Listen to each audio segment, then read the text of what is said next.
Get ready to take a flamethrower to the official narrative and learn what the elites don't want you to know. You're listening to The Tom Woods Show.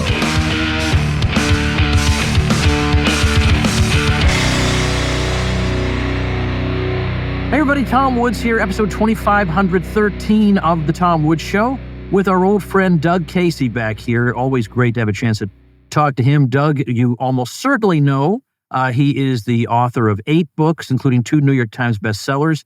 He is partway through writing a series of 7 novels, several of which have been published already. In fact, I think we talked about one of them on this program. You can find him at internationalman.com.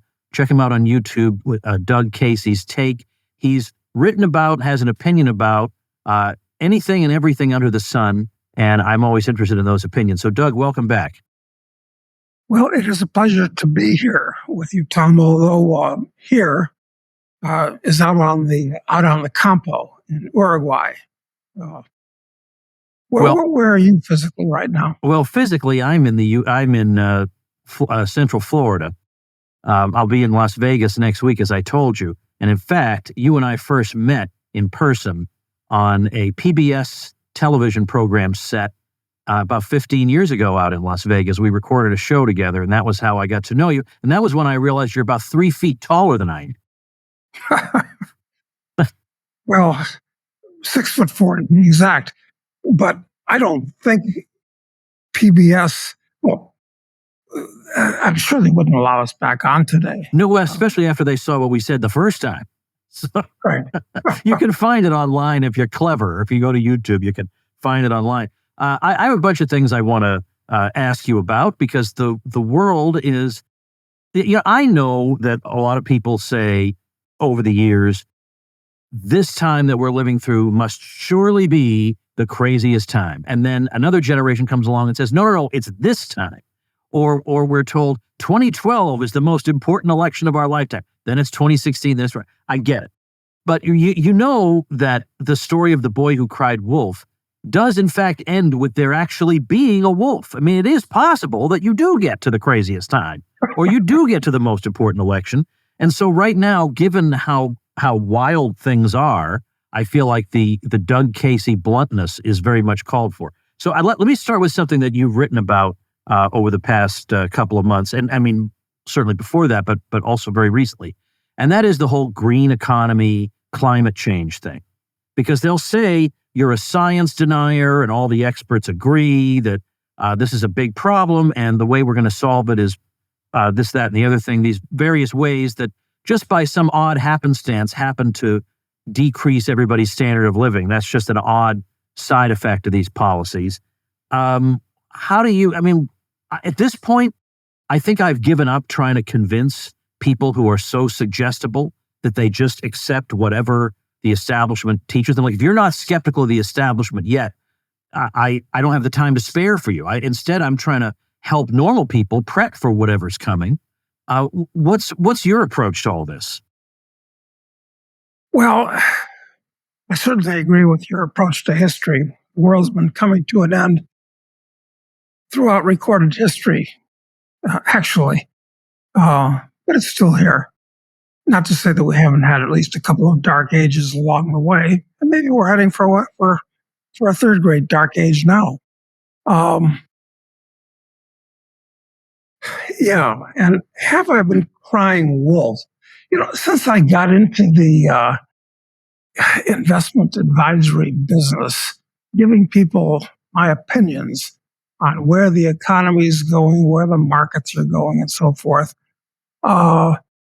mirabile dictu, the world has gotten better, not worse, in at least obvious ways. But I do think we're on the cusp of something. I think certainly Western civilization, so let's take it that time frame. Western civilization peaked, I think, just before the start of World War I.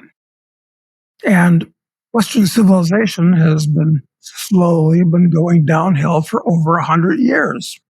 So that's kind of that's a good context. Looking at the United States, American civilization peaked during the 60s. Let's say just past the age of the 1959 Cadillac and Beach Boys songs and things like that. And it's been going down certainly since 1971. But I think that things are accelerating at this point. And I'll be right. And one of the most important things in life is being right. After all, we all want to be right. So, we're looking at, but I'm not particularly looking forward to the Greater Depression, as I call it, because it's going to be much worse and much longer lasting and much different than the unpleasantness of 1929 to 1946, in my opinion, anyway. Well, but in terms of the green aspect of this, are there, they have a lot in that they're planning. We're gonna have that they want everything carbon neutral. They want this zero thing, and so I don't know if they're actually going to get away with it, but they have big plans for the year 2050. But what's going on? Are they doing anything in 2024 that has a tangible negative effect on us? What are they doing now? Well, first of all, it's crazy for them to think that they can plan as far as 2050. In fact, can't even plan as far as 2030 because partially, in fact, mostly, as a result of the things that they're doing, we're going to experience mass chaos, which makes planning irrelevant, impossible. So forget about their stupid plans. What's happening right now that's especially destructive on the part of the wokesters, the neo-Marxists, the old socialists, the people that hate America or hate American ideals? Well, I guess the most recent thing has been the promotion of electric cars. That's turned into a bubble that's breaking. And I hasten to say that as a car enthusiast for most of my life, I'm not opposed to electric cars. They have many advantages. They can handle better, they can accelerate better. The normal cars are quieter, they have less moving parts. There are actually a lot of technological advantages to them. But with present technology, they're actually impractical unless you live in a city and you have a garage and it's not too hot or too cold most of the time. So, but electric cars, that's a huge misallocation of capital. There are others. The fact that they're building, still building.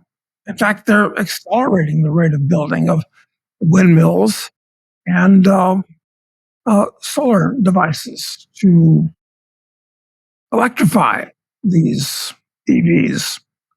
But once again, I hasten to say I'm not opposed to solar and windmills. They're fine for certain applications in certain places at certain times.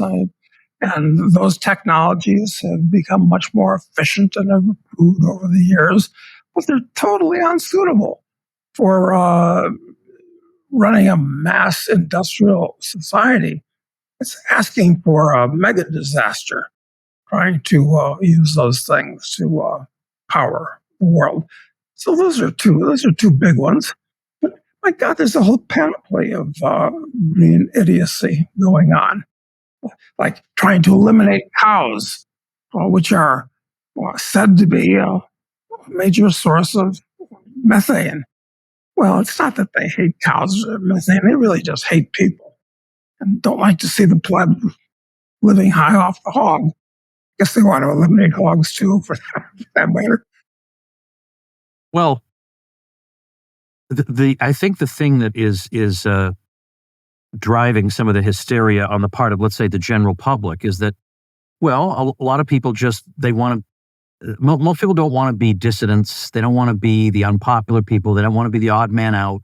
And they look around, and every fashionable person has jumped on board on this, and all academia is on board. Every corrupt institution is on board. So they figure, well, probably there's something to this. This couldn't all be. Everybody couldn't just be blowing smoke just for sinister reasons. So, do you have an explanation for what's really going on here? Yeah, are people just blowing smoke for sinister reasons?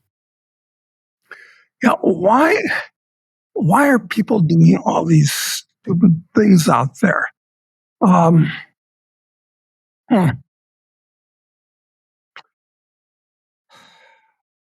How do you explain stupidity, Tom? In fact, sometimes it's a little bit hard to define stupidity. We often confuse stupidity with a lack of intelligence. But these people, these greenies, wokesters, and the whole panoply of these people, many of them are actually not. Actually, they're highly intelligent. They have PhDs very often, and so forth. But no matter what their IQ might be, they're actually stupid. So let me define the word stupid. Um, you might say that it's the inability to predict not just the immediate and direct effects of actions, but the indirect and delayed ones. Well, okay, that's good. But there's a definition of stupidity that I think suits these people much better, that explains the fact that they have reasons for this. But it's an unwitting tendency to self-destruction. That's what they're doing. The windmills and the EVs and 100 other things, it's an unwitting tendency to self-destruction. They don't think it's going to destroy themselves, but it will. And that's what stupidity is. Hey, everybody, let's take a minute to thank our sponsor, Persist SEO. If you are getting buried by your competition online, then build your brand, your reputation, and your lead flow with digital marketing by Persist SEO. If you are a small local business trying to compete against large companies in the service industry, then increase your visibility with Persist SEO. Or what if you have low or no leads coming in on a consistent basis? Well, then website search engine and conversion optimization can help move the needle to a more prosperous business model for you.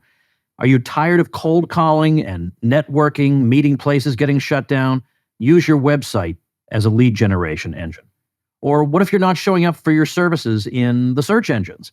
Well, get found with Persist SEO's expert search engine optimization. All you have to do is call 770-580-3736 or visit them at ineedseo.help for a free website audit and consultation. That's 770-580-3736 or ineedseo.help. I think that accounts for a lot of the average people on the street who have gone for it, who fill comment sections with hysteria. You can see them all over social media.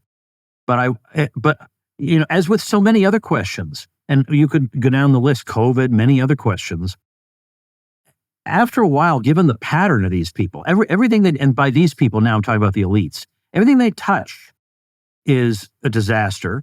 Every idea that comes out of their heads is anti-human. Every campaign they want to devote energy to would make our lives worse. This can't be a coincidence unless, you would think if they were just stupid, occasionally they would, fall into the truth once in a while. But the one thing they're consistent on is being anti-human. So after a while, even a guy like me who does not want to go down this kind of road, you wonder if at least the people at the top, whoever they are, really do hate mankind, or they enjoy lording it over other people and elevating themselves as in the days of yore. Am I too cynical? I mean, I don't know what other explanation there is. No, not at all. In fact, for many years, I've divided people into two classes. Well, there's many ways of dividing people, but two classes I like are, you've got people that are interested in controlling physical reality, making things, building things, taking care of their own life and the physical world and people around them. And then there are other people that like to control other people, not control things, but control other people. And those people necessarily get into politics. Politics draws them just naturally. So we don't get the best and the brightest going into politics, as they like to say. They always say we get the best and the brightest. But we get the poorest and the worst. And we get the most psychologically aberrated kind of people that go into politics that like to control other people. So this is why, of course, one reason why, well, I hate politics.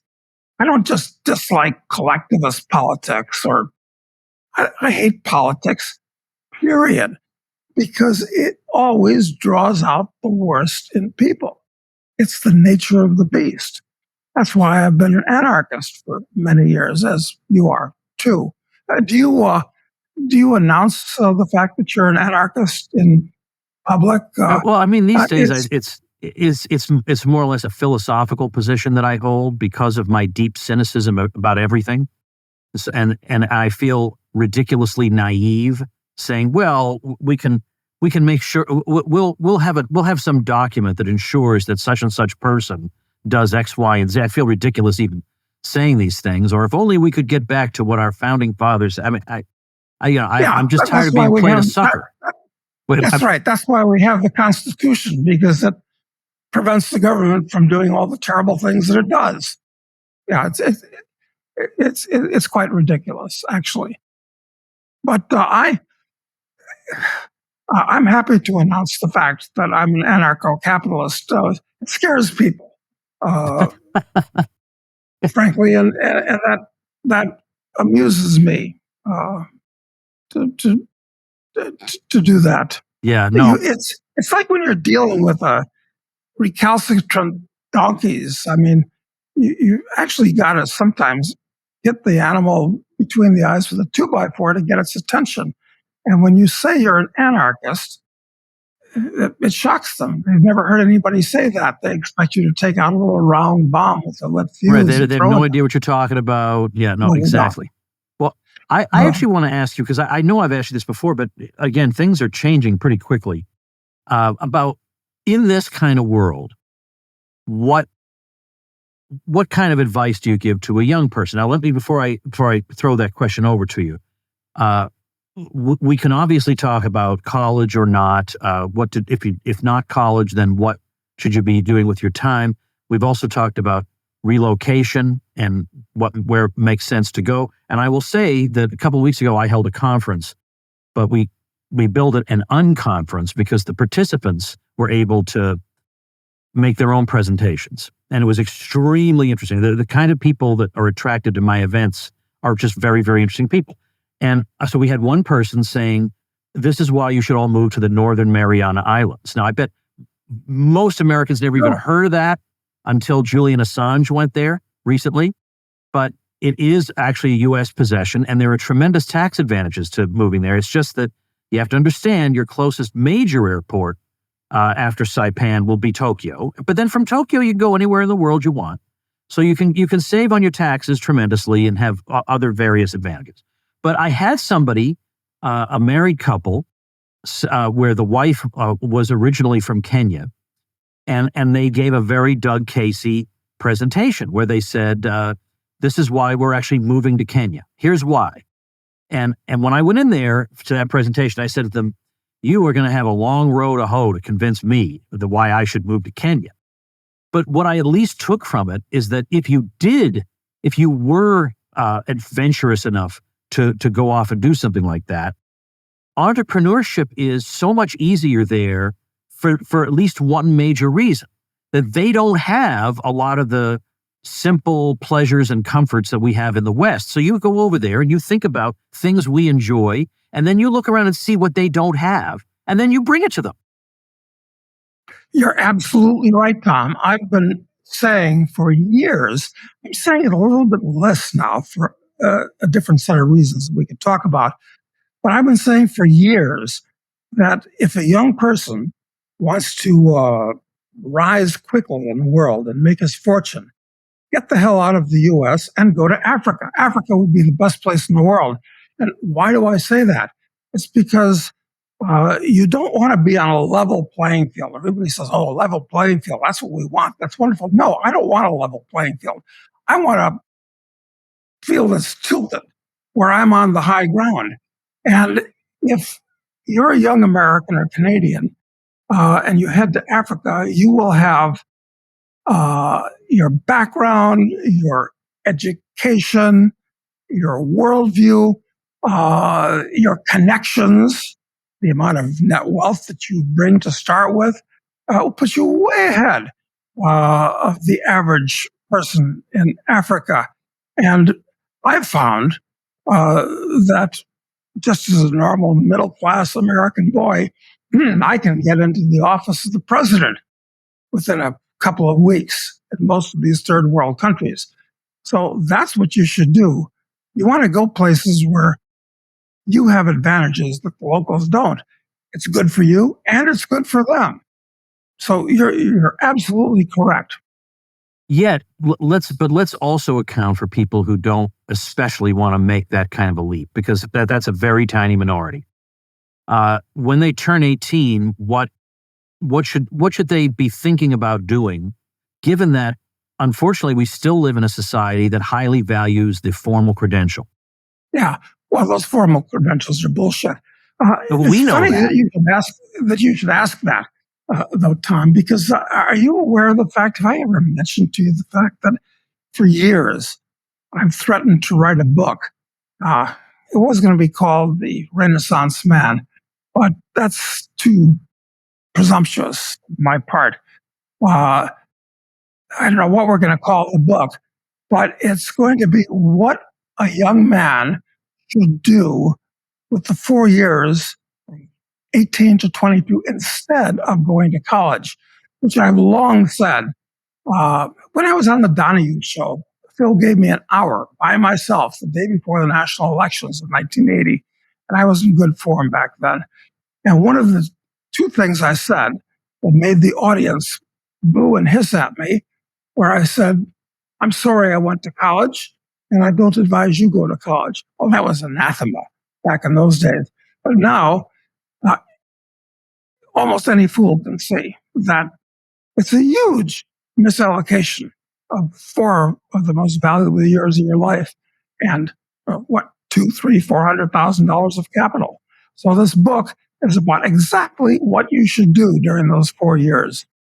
Did I ever mention that to you? That you didn't, but could you give us a sampling of an example?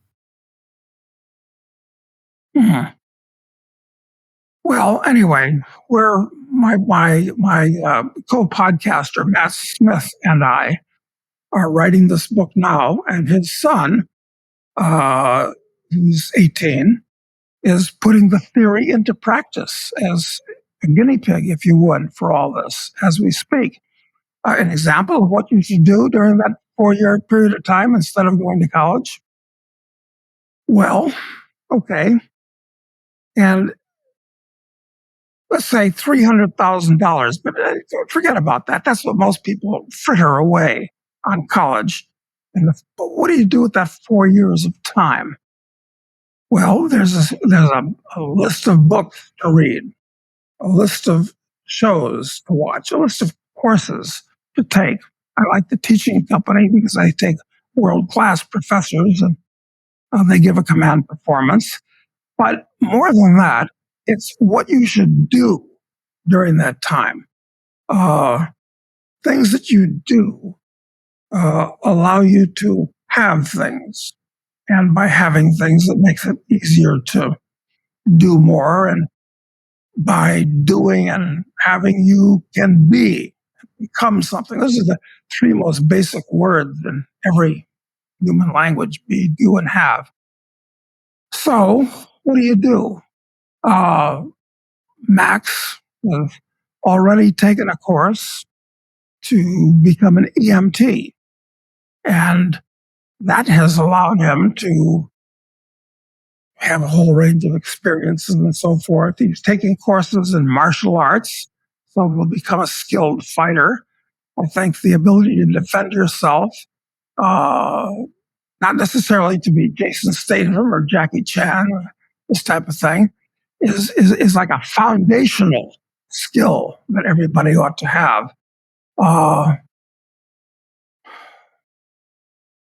We're piecing this out as we speak, the foundational skills that you can learn so that instead of just sitting around and drinking beer and shooting the bull with other know-nothing kids who will imbibe bad habits with you, you're actually becoming something. I mean, Alexander the Great started to conquer the world when he was 19. So why do people bother going to college where the old saying, people that can do, people that can't teach?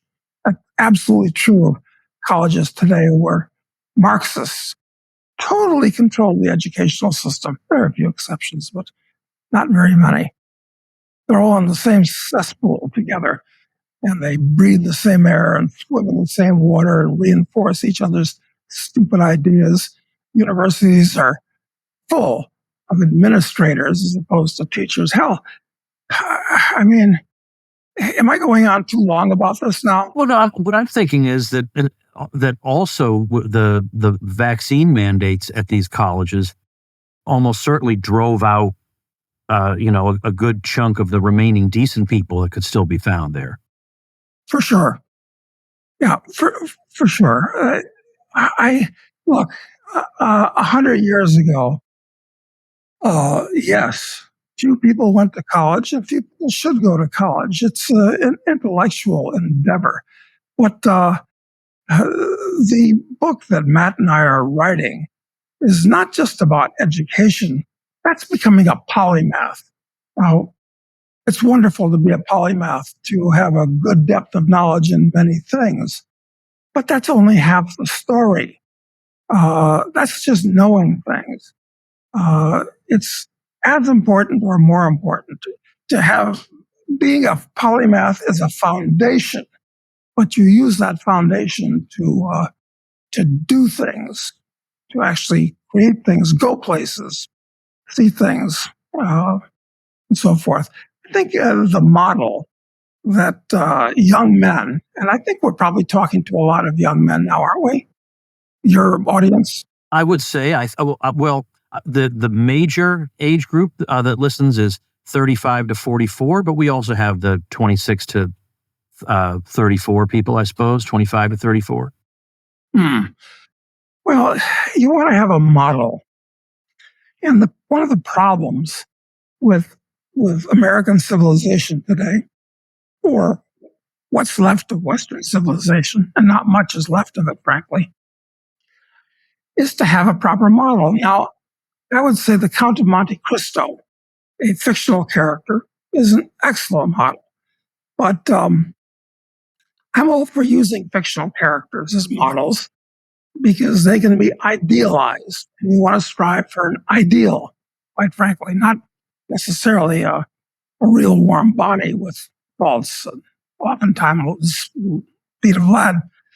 One of my favorites as a model is the Western character Paladin from Have Gun Will Travel. Now, that show was only on the air, I believe, from 1957 to 1962. So most of the young men that might be watching this have heard the phrase "Have Gun Will Travel," but they've never watched the show. They don't have a clue what it was. It was very philosophically sound in all ways. Good model to shoot for.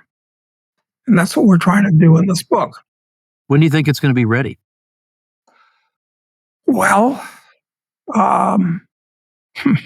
if I was well disciplined, which I'm not, it could be done within a month. But as a practical matter, I think it's going to be written in by the end of the summer. Are you going to publish it yourself or go with a traditional publisher? I don't believe we can get a traditional publisher to take it on because the propositions it's going to put forward are antithetical to everything that's being promoted in society. It is purposefully non-woke, non-PC. Anyway, I'm in a position, if I publish it myself, to promote it more competently, more broadly than a major publisher. And if we're successful, and I think we will be, because there's a lack in the market telling people not to go to college, and here's what you do. Instead of that, after it's successful, and we make a lot of money. I've got a lot of money, but everybody needs more. At that point, some New York publisher will say, wow, the market likes this. We'll pick it up. So yeah, we'll do it ourselves first, and then find a big New York publisher, and then take the show on the road and do this internationally. Well, it's a great idea, and it's very much needed. So I'm very glad to hear you're working on it. I have to. Well, you've been an inspiration in a way, because Ron Paul, of course, has his course K through 12, which is absolutely excellent. So you're, working in your own garden, that particular garden, and I thought it might be nice to take it to the next college level. Absolutely. Well, for anybody curious about that, ronpaulhomeschool.com. You can go check that out. Hey folks, if you're a homeschooling parent, you're probably working too hard. The self-taught K-12 Ron Paul curriculum, to which I contributed hundreds of lessons on history and government, is the answer. For one thing, your students will actually learn, get this, that there are two sides to the argument at a time when their peers don't even realize there is an argument. But in addition to the standard subjects, we also teach what the state's ideological prison camps should teach, but don't, like how to run a home business, how to manage money, how to be an effective public speaker, and that's just for starters. Not to mention, if you sign up through my link, you get $160 worth of free bonuses that you won't get otherwise. So head over to my link, which is ronpaulhomeschool.com. I have to ask you, this is on an unrelated subject, but it does have to do, I think, with the decline of the West. And I want to get your opinion on mass immigration, because to me, it's obvious and doesn't require a medieval disputation to explain the damage that can be done in this way. That human beings are not tinker toys, infinitely interchangeable. I can just go on and on and on about the ingredients necessary for a functioning, decent society where things just work, where there's high trust, and so on. And this is being very, very, I think, very deliberately undermined by forces in the world who are not primarily concerned with liberty. That is the farthest thing from their minds. So my question to you is, what do you think about mass immigration? I think you're absolutely correct. I'm not a conspiracy kind of guy, but that said, it almost seems that there's a conspiracy of these people to underline Western civilization. And Western civilization, you've got Chinese civilization and Indian civilization and a few others that are worth talking about. But none of them, I'm all for Chinese civilization. I like it. I've lived in the Orient for years, and I love General Chow's chicken and martial arts. And the Orient's brought some nice things to the world. But Western civilization is head and shoulders above any other civilization. It's unique. There's nothing else that can even compare to Western civilization. And the thing that is shameful and disgusting and hard to figure is that these people actually are actively trying to destroy it. And it started in the 60s. You remember that the yahoos in the colleges in the 60s, and that's when I went to college, regrettably, they were saying things like, hi, hi, ho, ho, Western Civ has got to go. That was one of their battle cries, as it were.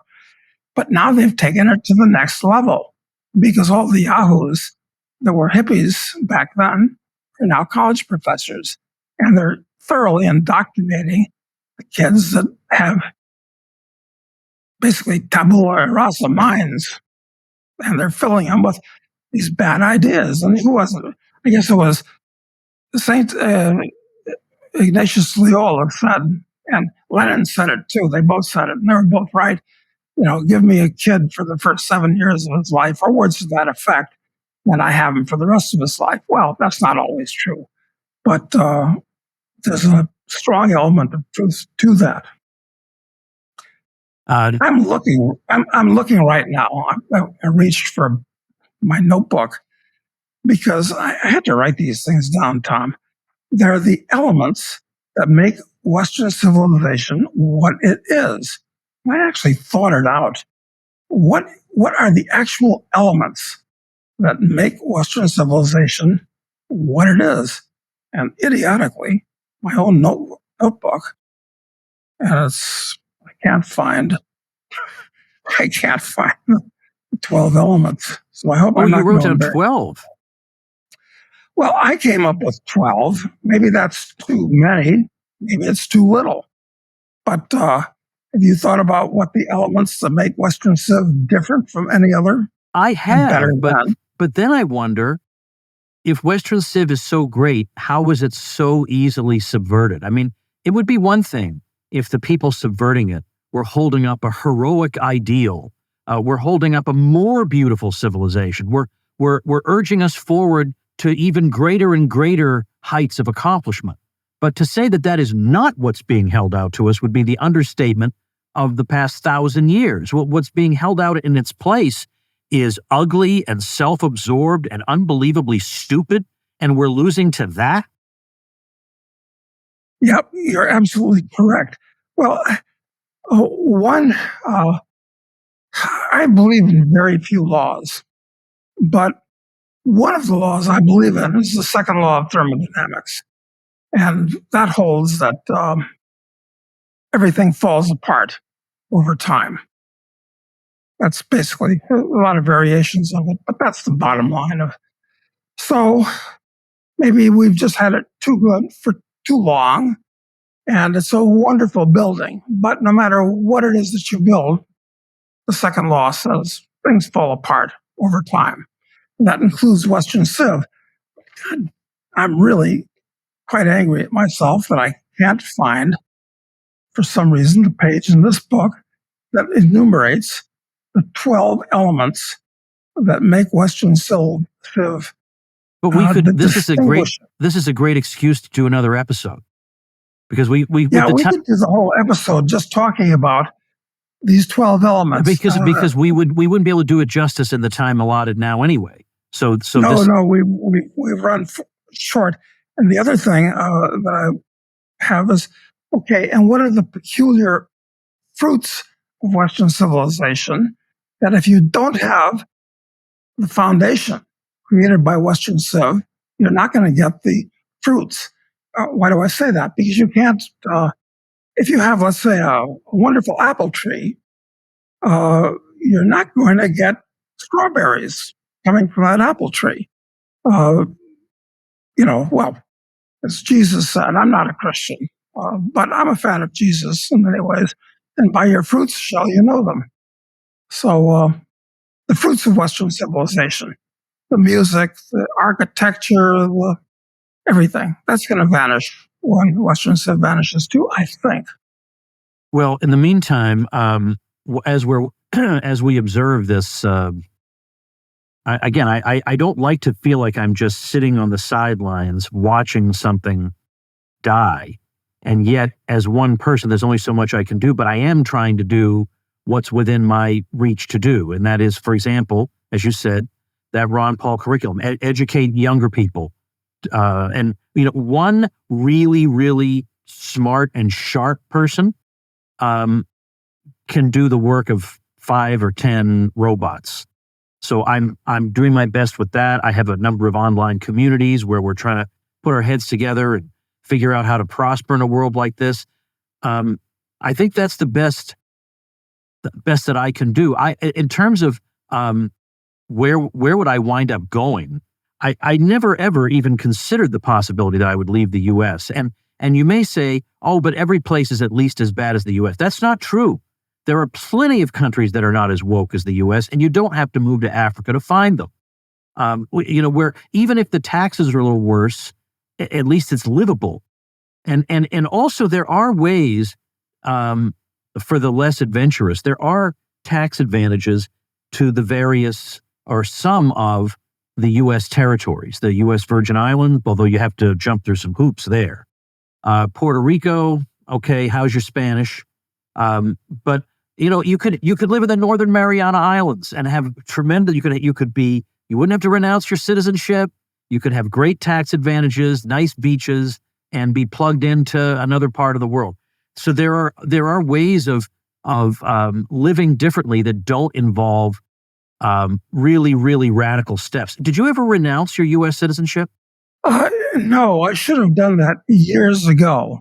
But there were peculiar reasons why I couldn't have done it when it was relatively easy and not costly. You could renounce it, and that was the end of the story. It cost you nothing. But now, if you renounce your citizenship, it's very costly, and it's very hard, and it takes a long time to do, at least a couple of years. So that I'm wondering whether it's even worth the trouble. Yeah, no, I understand that. Incidentally, I have a friend in my mastermind group who did it, and he told me that he's in his 30s. He lives in Panama now, and he's very happy. But he says that they said to him, "Now listen, this is irreversible. You should make sure that you are absolutely determined to do it, because once you're out, you can't get back in again. It is irreversible." He said, "Okay, I completely understand." Then when he got in the mail the little package confirming that, okay, you're good, we did it, you renounced, they included a little form that said, "By the way, if you ever change your mind, here's the number to call." So not so irreversible after all, maybe. Yeah. And anyway, if you renounce your U.S. citizenship and you get a decent passport, it's visa-free entry to the U.S., and there's really no inconveniences to it at all, frankly. And what's so special? I mean, the U.S. was special. It was unique. But you've got to remember, all of our ancestors left their homelands to come to the U.S. for the same reason you might want to leave the U.S. right now. At the moment, as we speak, Washington is controlled by actual Jacobins. And by that, I mean, these people are psychologically and belief-wise identical to those people that took over France in the early 1790s. And my personal view, for what it's worth, is I don't think they're going to let go. Who do you, incidentally, who do you think is going to win this coming election? Well, I mean, I guess increasingly it's looking like it'll be Trump. And then you have to wonder, what on earth are they? They've tried everything, and then it looks like today, with the Supreme Court decision about presidential immunity, that holy cow, all these efforts they went to try to take him down legally have all come to naught. I mean, this guy, remember they used to call Reagan the Teflon president? Yeah. Reagan's got nothing on Trump. Yeah, but all the charges that they've thrown up at Trump are all they're all stupid. Yeah, of course. Yeah, bullshit charges. But embarrassing. But as you can see in New York, that didn't stop them from convicting him. No, it doesn't. Yeah, and I think Steve Bannon. Somebody told me that Steve Bannon said that they're definitely going to sentence him to 2 years to prison. That was Bannon's opinion, for what it's worth. That would throw a wrench in the election works. Well, that wouldn't. So if they did do that, because it could get to the point now where that crazy judge could say to himself, "Look, the whole country, the anti-Trump part of the country, is now looking to me, because these cases have all foundered, or even this case is in trouble now because of the Supreme Court. So now it's up to me. The only person who can stop Trump is me. And that's if I sentence him to jail time." So that is forthcoming, and who knows what will come of that. So this episode, at least this part, will be superseded by events in the coming weeks, I suppose. Well, and then the other question is, I've been saying for well over a year, there's no way that the Democrats can or will run Biden. And of course, that's completely obvious now. You know, I've heard that Biden says that he's still going to run. It shows how utterly demented he is. That's true, but the problem, no, Doug, the problem is that there are at least 2 states where the deadline has already passed. They can't change the name. So they would have to forfeit 2 states. And I can't remember which ones they are, but at least one of them was in play. One of them, but I don't follow the intricacies of all this stuff. But no, they can't run Biden. They'll find some way to get around that. But who will they run instead? And this is very bad news, because it doesn't matter whether the Democrats win or the Republicans win. The other side, this has turned into an actual civil war in the making, where these people, the red people and the blue people, cannot talk to each other. There's no communication, even over Thanksgiving dinner tables. At this point, they hate each other. They can't communicate.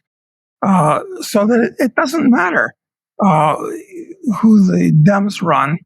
If Trump wins, they'll hate Trump, and either way, we're looking at chaos in the future. I think the Democrats are much better at cheating than the Republicans are, for a lot of reasons, and I think the Democrats are going to somehow wind up winning. They're not going to want to let go of the reins and let go of the apparatus of the state.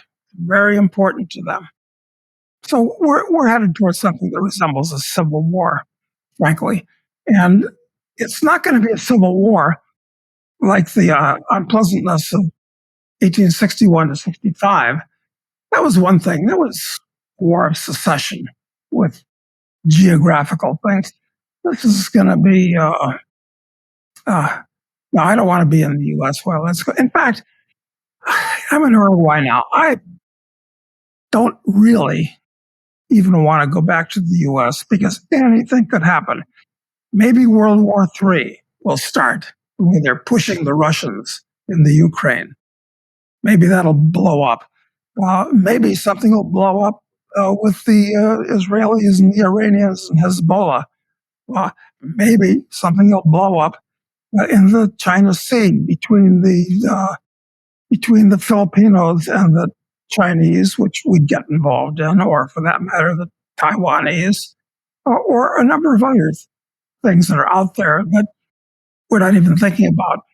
Those are black swans. These are not black swans I'm talking about. These are clear and present dangers, to use a favorite government phrase. Well, I'm thinking about what you said about doesn't matter if the Democrats or Republicans win, and then I'm going to let you go. But because I'm thinking about Trump himself.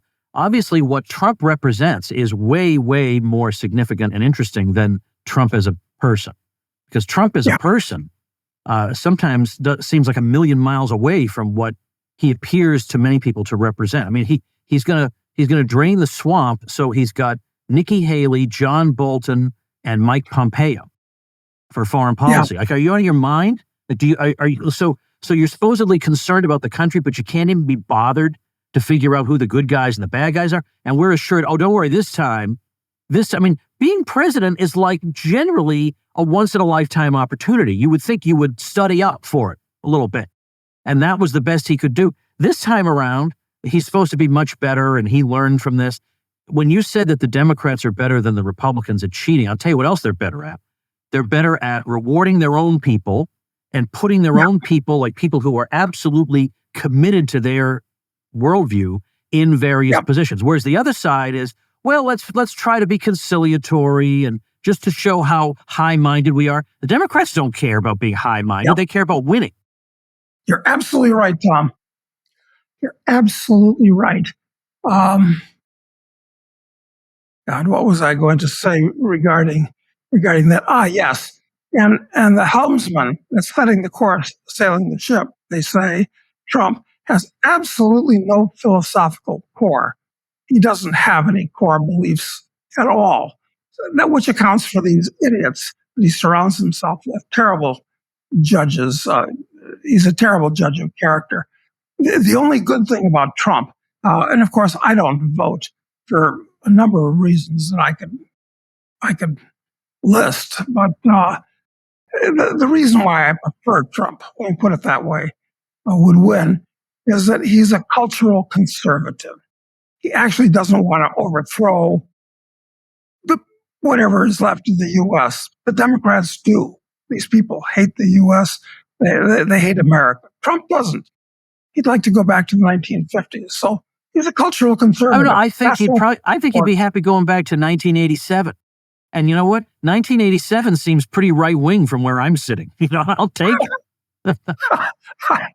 I could go for it. That was the tail end of that was when the hippies of the 60s had been totally routed by the yippies of the 80s. He who dies with the most toys wins. Yeah, indeed. Well, we'll see what the future holds. But in the meantime, internationalman.com is the place to go to check out what Doug Casey's up to. And keep flipping through those notes, and we'll do that other episode, Doug. Thanks so much. I found them. So all right, we'll do it. We'll do it. They're ready at hand. All right. Thank you so much. I appreciate it. Thanks, Tom. It's a pleasure talking to you. It really is. Thank you so much. And thank you, ladies and gentlemen. Make yourself and those you love less vulnerable to the regime, both mentally and physically. Get more forbidden information at tomsfreebooks.com and be sure to subscribe to the show wherever you listen. See you next time.